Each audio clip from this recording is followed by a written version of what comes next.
Welcome, everybody, to the Winner's Circle Sports Betting Channel. It's a new week. It's Monday, the 25th of September. But like every Monday, it's never a new week. It's a good week when we could come up with Mr. Doug Upstone of DocSports.com, our regular guest on Mondays. Doug, how are you? I'm doing well. Hey, what a great weekend we saw of football, right? I mean, college football was super basically from the beginning of the day. That Florida State Clemson game was great. And then all through the day. And then followed that up with Sunday, where we saw a variety of things, including a team scoring 70 points. Okay. Yeah. That was pretty amazing then, too. And so there was. It was good stuff, 2 full days. It was about what we hoped for and what we got, Ross. Absolutely. It was very entertaining to watch the games yesterday. Well, at least in the early portion of the NFL card yesterday. It wasn't crazy about the late portion. But we'll get to that in a little bit. In any event, we are sponsored by Gamblers World. And you could find me over at gamblersworld.net. You could also find Doug over at docsports.com. Gamblersworld.net, folks. That's where we guarantee our single game daily packages, single game, multi-game daily packages, as well as subscription plans of 30 days or less, all guaranteed. If you don't win, you don't make a profit, we're going to credit your account back the exact amount of your purchase price. Also, don't forget, a lot of good subscription plans there, folks. $99 for 3 days, $175 for 7 days, $399 all-inclusive for 30 days, and then our football annual packages until the end of September, $5.99 each for the NFL and college football, and the combination of NFL college football, $8.99. Again, you're watching the Gamblers World Sports Betting Channel, folks. If you have not subscribed to our channel, you'll see a WC logo in the bottom right-hand corner of your video screen. If you're watching on your PC, if you're watching on your mobile device, just a plain black subscribe button right underneath your video boxes. Click either of those, and that will get you subscribed. It's absolutely free to do so. No strings attached, no hidden agenda. And I'm going to ask you to take just one step further. Go into your YouTube settings once you subscribe and click on that alert notification bell for the Winner's Circle Sports Betting Channel, and you'll be notified immediately upon any of our podcast going up on our channel. Okay, Doug, sorry, a little long-winded there, but we had to get the promos in. And let's start with college football on Saturday. Like you just alluded to, a great overtime game between Florida State and Clemson. Florida State finally gets over the hump, Doug. Yeah, and I had a winner on the show from last Monday with Florida State, so that was good. And you got to think, though, to a certain degree, Clemson hurt themselves, especially Dabo Swinney. Just not great decisions at a couple of key moments in that one. Offense, Klubnik, I was amazed at how well he played. Okay, I mean, not that he didn't have the ability to do that; he just hadn't shown it yet this year. He played a great game. Florida State's pass defense not fantastic. But boy, I'll tell you what, Florida State hung in there. When they needed the big stop, they got it with the defense. They got the turnover and won the game in overtime.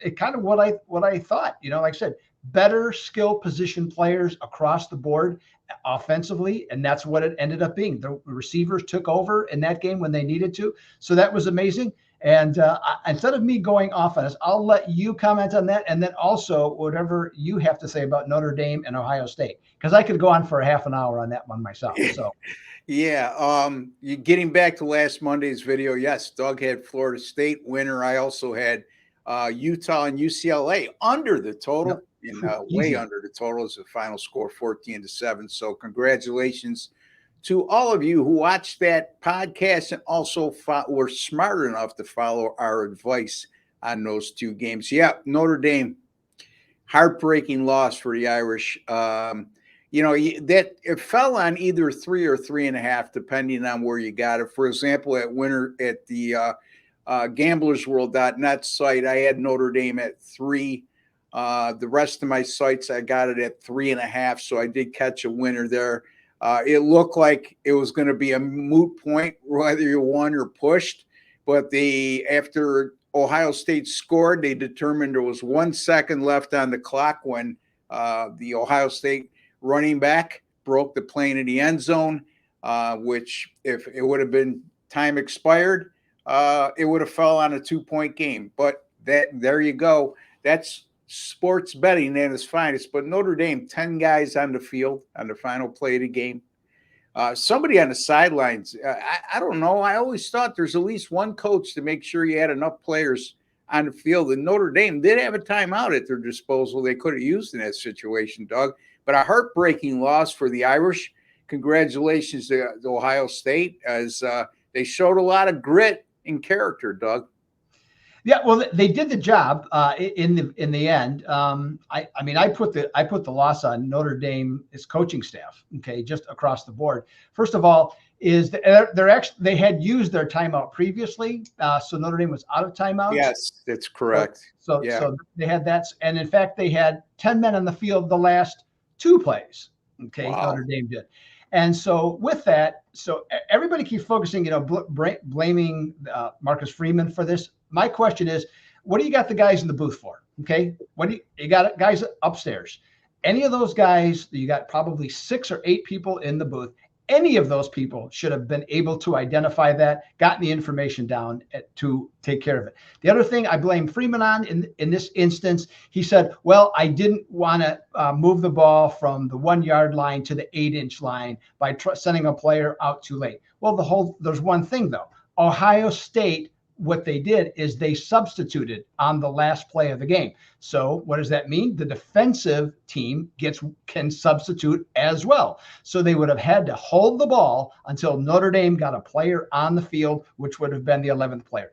It might not have made any difference on the outcome, but of course you always want to play 11 on 11 if you have the opportunity. Yeah, I didn't realize it was the last 2 plays of the game. Yeah. I knew it was the last play of the game. Wow, what a blunder. In a big game with national implications like that, with a game that's in the spotlight and obviously the premier matchup of the day in college football, might have been the premier matchup in college football for the month of September.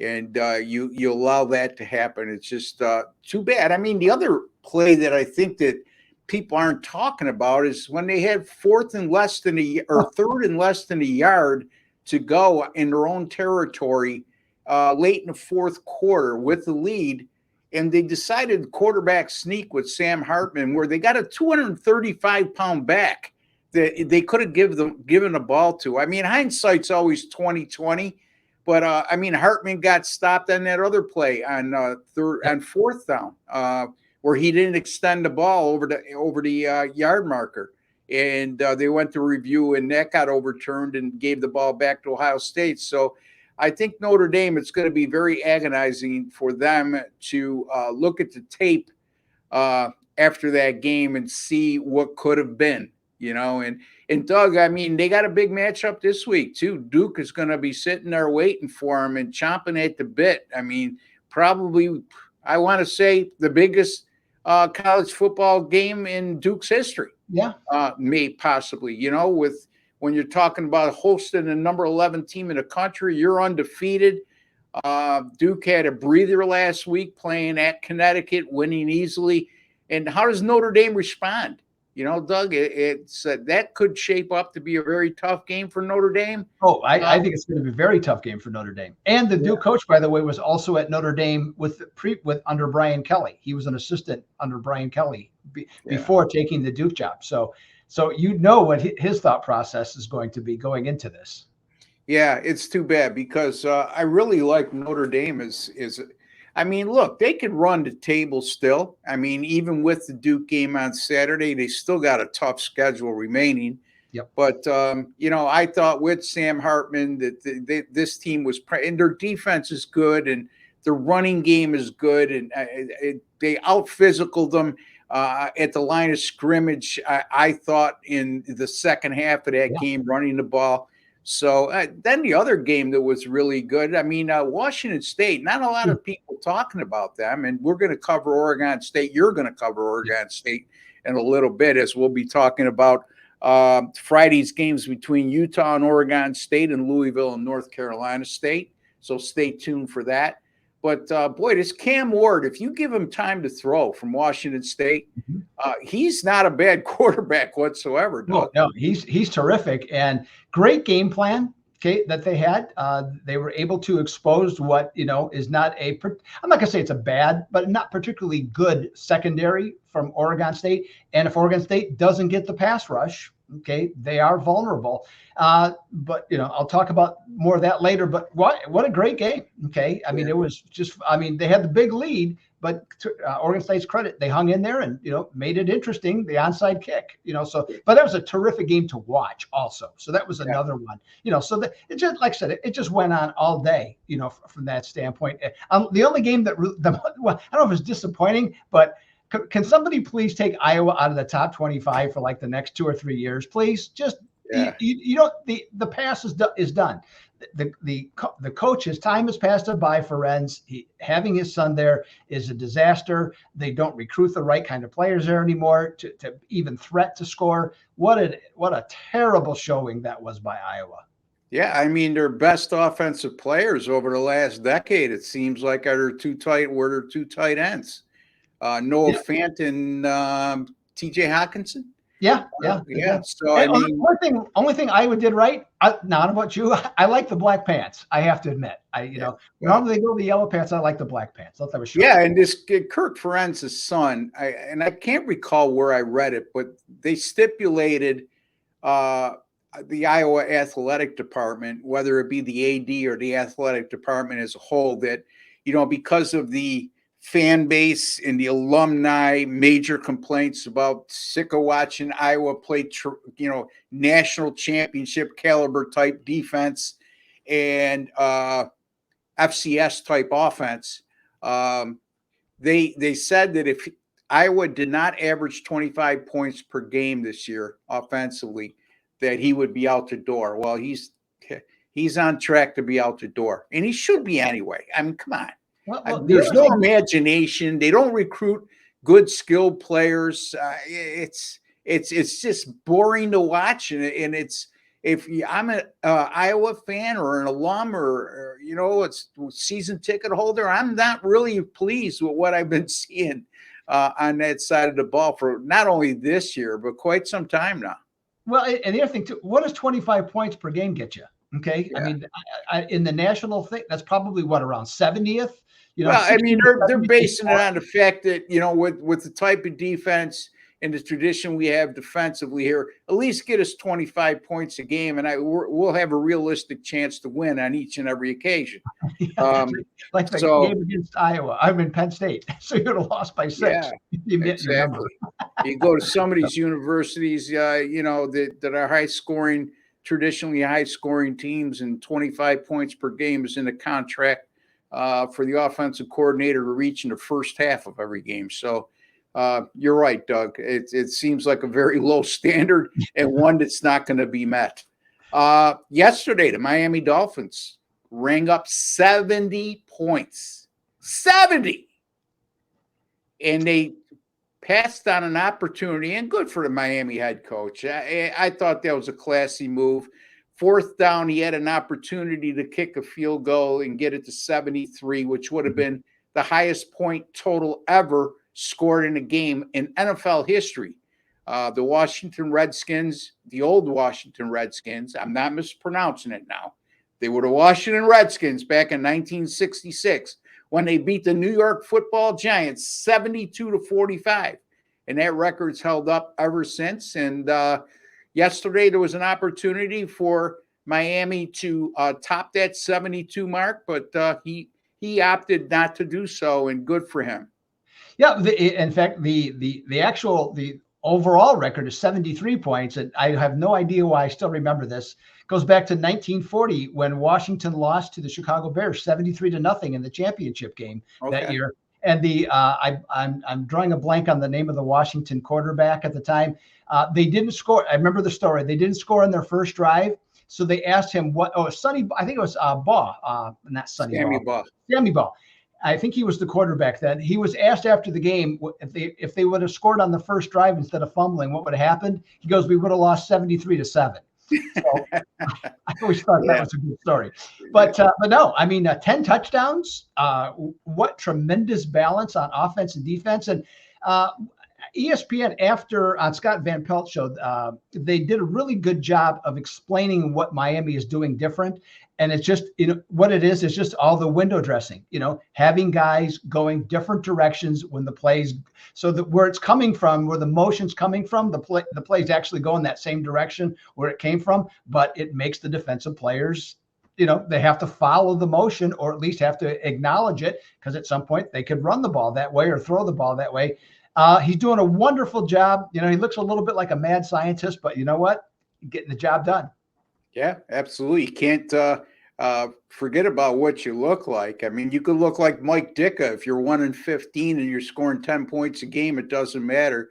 Coach McDaniel, tremendous offensive mind for sure. Yes. And they throw speed at you on the outside with Tyreek Hill and the rest of the cast there. And then Jalen Waddle, and then you have a couple possession receivers, a nice mix of wide receivers there. And then, the running backs. I mean, most are and this kid, the kid who went for over 200 yesterday, Doug, his name escapes me off the top of my head. He only had six carries going into yesterday, and he tops the 200 mark. I mean, over 700 yards of total offense, over 300 yards on the ground. Boy, oh boy, Sean Payton, I think he wished he stayed in retirement right now. So, and Russell Wilson, he did throw for over 300 yesterday, but I don't know. He's not, you got to give Pete Carroll credit. He said, I am not going to let a quarterback dictate the way I like to play offense. I want to balance. He wants to throw all the time. He got rid of him. And look, Seattle's a playoff type caliber team right now, where Russell Wilson has far from lived up to expectations in his time in Denver. Any other topic you want to bring up, Doug? Just real quick, how about that San Diego, the Los Angeles Chargers coach Brandon Staley with another brilliant decision at clutch time in the game, and for some reason, somehow, fate stepped in and didn't deal him a bad hand when he absolutely deserved it by going for 4th and 1 deep in his own territory, gift wrapping the situation for Minnesota, which they failed to capitalize on. Yeah. And Kirk Cousins blames it on the crowd noise. I believe it was a first down and goal play from the 8-yard line. He threw an interception. If you didn't watch the game, what Doug's referring to is Coach Staley decided he was going to go for it on 4th and more than 1 to go for a first down from his own 28 with a 4-point lead with 4 minutes left to play. Who does that? Who does? Look, look at the analytics, Doug. I think we both agree are crucial these days, right? And most times than not, they're right. But sometimes, come on, it's overdoing it with the analytics when you go for it in that situation. I would say that if they lose that game, they fall to 0-3, you got to get rid of them. I mean, too many stupid decisions like that he's made since he's been there. Analytics are great, but I'll just go with this, and this applies to pretty much all facets of life today, is the term common sense. It's actually now, in terms of how it's applied, it's uncommon sense in today's world, because people do things, like say in all walks of life, that I'm going to say rational thinking human beings make no sense. And that was another example of it, but not everything that you do gets punished. Okay. And in his case, he luckily once again walked away from it, but you're right. They absolutely should have been 0-3. Minnesota, I guess Minnesota proved why they are 0-3 by not getting the job done yesterday. I use analytics every day in life, Doug. I predicted my wife is going to get mad at me at least one time a day. And boy, has that angle and trends stood pat for many, many years now. I think that goes well beyond analytics, Ross. I think you have some other things that you've precipitated for that situation to occur. Just a thought, or just an observation, I guess. Maybe that's a better way. Yeah, and I think it's a pretty keen one at that. All right, Doug, let's get into our 2 picks. You're going to be looking at the Utah and Oregon State game. We just talked about that. Oregon State we just talked about, I should say. And the Beavers opened as a 2-point favorite or up to 3. The total in this game is 44. And boy, oh boy, Oregon State, tough loss last week. You know, they lost by 3, but they were down 17. They scored 2 late touchdowns to make it interesting. Didn't recover the onside kick. At the end of the day, though, they have to be much better against the pass. They might be able to get away with it this week against Utah. It's not a prolific passing team. And the Utes, once again, they just know how to get it done. 14-7, boring, but workmanlike home win over UCLA, a team that had been putting up a lot of offense heading into that game. And the Utes can play defense. There's no two ways about it, Doug. Yeah, that's for sure. You know, the thing that was interesting to me is that, you know, they were down, was it 35-14 after 3 quarters, crawled back into the game, like you said, got within 3 points, onside kick and all that. But, you know, the thing is that the Beavers stood, or just say they went with who they are, okay? And they kept going with the running game. I think they ended up close to 250 yards rushing, and they just mauled them. And now they're, you know, going to face Utah, who's 4-0 at home. One thing I will have to say, though, Ross, college football, when it comes to injury reports, we should never, ever, ever trust them. Because if you remember back in July, because I certainly do, Cam Rising was going to be ready for the first contest. So here we are, game 5 for Utah, and he hasn't even dressed yet. Now, I'm not saying he won't play this week, but I think that's a big deal coming into this one. Utah, as you mentioned, they're getting +3 here. The line suggests to me that they don't think, at least at this time, Rising is going to play, but stay tuned on that one. Now, their defense has been fantastic. 9.5 points per game against teams that are averaging 21 points per game. Still, 21 points per game is nothing much in terms of the overall picture. I mean, even Iowa, from that standpoint, is trying to score that many points, about probably where they are. But speaking of anemic, what about Utah? 22.3 points per game, 100th in the country. Rushing, 3.8 yards per carry, 95th in the country. They have yet to throw for 200 yards this season. They're averaging 151, 120th in the country out of 133 teams. The weakness of Oregon State's defense, pass defense.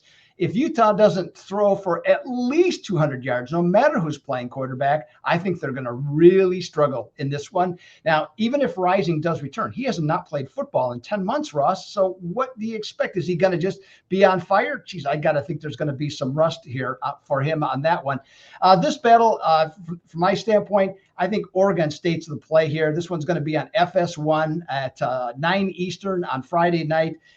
I'm looking at Oregon State 11-2 recently as a home favorite, and after they've given up 325 or more yards passing, they are also 11-2. Give me these eager Beavers, Ross, to get the job done, cover the 3, and win by a touchdown or more over Utah on Friday night. There you go. Oregon State minus the 3 at home on Friday evening against Utah. Again, folks, the 2 games we're covering are going to be played on Friday evening. So keep an eye on that as well, or make a note of that, I should say. And again, we went 2-0 with our free picks last week, and we're going to give it a go again this week. All right, I'm going to look at Louisville and North Carolina State. And by the way, Doug, I couldn't agree with you more on the Oregon State play. Can't make a case against it. And I think Oregon State, beware of the wounded animal, coming off their first loss of the year. And Cam Rising for Utah, they're definitely a better offense with him in there instead of out there on the sideline. And bottom line is, yeah, he might be rusty, but I think he's in, without any disrespect intended toward the young man who's been under center up until this point, they're definitely a better offense with him, even after that long layoff, than they are without him. So we'll see what transpires there. But as it looks right now, with the assumption Cam Rising's not playing, I agree with you 100% on that Oregon State play. Louisville at North Carolina State, 7 p.m. on Friday. Louisville right now a 3.5-point road favorite. Louisville, by the way, here's the thing, okay? I understand Louisville's look good out of the gate. They're 4-0. North Carolina State 3-1. sort of a disappointing 3-1. They go to Virginia last week as an 8-point favorite. They barely get by Virginia 24-21, and we're outgained by like 80 yards in that contest against a terrible Virginia team.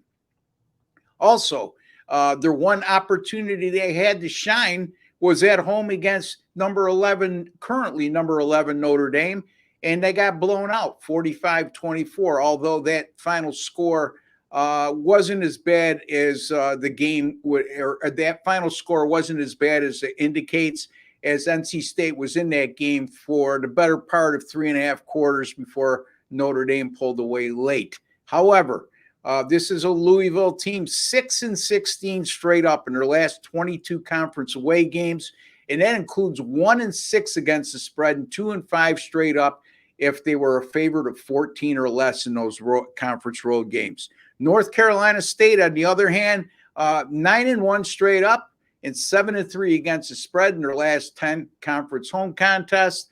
And since 2020, they're 3-0 against the spread and 2-1 straight up as a conference home underdog. And their only straight up loss in that sequence came to Miami 44-41 in 2020, and they covered that game easily as a 10-point underdog. Louisville's 4-0, like I alluded to, but their wins have come over Georgia Tech, Indiana, Boston College, and Murray State. Not exactly the who's who of college football right now. Indiana barely got by Kent State this week. Georgia Tech, yeah, they're a little bit improved. As a matter of fact, Georgia Tech led that game by double-digit margin at halftime, if I recall correctly. Boston College, not a good team at all, even though they gave Florida State all they can handle. And then Murray State, who plays at the FCS level. North Carolina State, like I said, 3-1. They're only lost to Notre Dame. Since 2017, college football home underdogs of 4 or less, like the NC State Wolfpack will be on or are right now, I should say. And they're coming off a straight up win in which they scored 22 or more. They won last week 24-21. They have a win percentage of 700 plus. They're 3-1 right now, which is at 750, and they're playing after game 4 of the season, and they're facing an opponent with a win percentage of 714 or better, like Louisville has right now at 4-0. Not a huge sample size, but since 2017, 6-0 straight up in ATS to the home underdogs in this situation in college football, and with an average victory margin of 7.3 points per game. I'm going to take North Carolina State here. I like them, especially since they just went from 3 to 3.5. And I'll take North Carolina State here plus the 3.5 against Louisville in a game I think will go right down to the wire, Doug. Well, you liked my selection, and I like yours, Ross, in this case. And the one thing that always with Louisville, they're hard to trust on the road. Okay, I mean, there's been quite a significant history now where they, especially in closer games where they just don't get the job done. And why? Primarily because of their defense. And that's the thing that has held Louisville back for years. Even when Lamar Jackson was there, they had the offense to score, but they would lose games even when he was there on the road. They won some interesting games on the road, but by and large, they'd lose 35-38, 38-41, stuff like that. And that's just the problem that they have. And so I don't trust them here either, Ross, to do what they need to do and then be able to get it on the hook for now. All the better as far as I'm concerned. So, yeah, I'm with you on NC State. The Wolfpack get the job done on Friday night. There you have it. I like North Carolina State plus the 3.5 over Louisville. Doug likes Oregon State minus the 3 at home against Utah. Both games go on Friday evening, both on national TV. So enjoy those winners, folks, because we went 2-0 last Monday. We're going 2-0 again this Monday. And, yeah, you make a good point with Louisville. Their defense, I mean, in 3 games versus FBS opponents this year, which would be Boston College, Georgia Tech, and Indiana, they've allowed 290 yards passing or more on each occasion. So you can move the ball through the air against Louisville. I just don't think North Carolina State has that dynamic of a passing game, but we'll see. If they can't move the ball in the air against Louisville, that's sure indicates to me that they're going to have problems throughout the course of the year.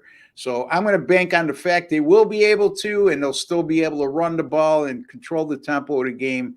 And we'll see where we go from there. Doug, tell the folks a little bit about what you might have coming up this week at Doc Sports and how you've been doing, or any other promo that you would like to share with the audience. Well, I'll be more than happy to, Ross.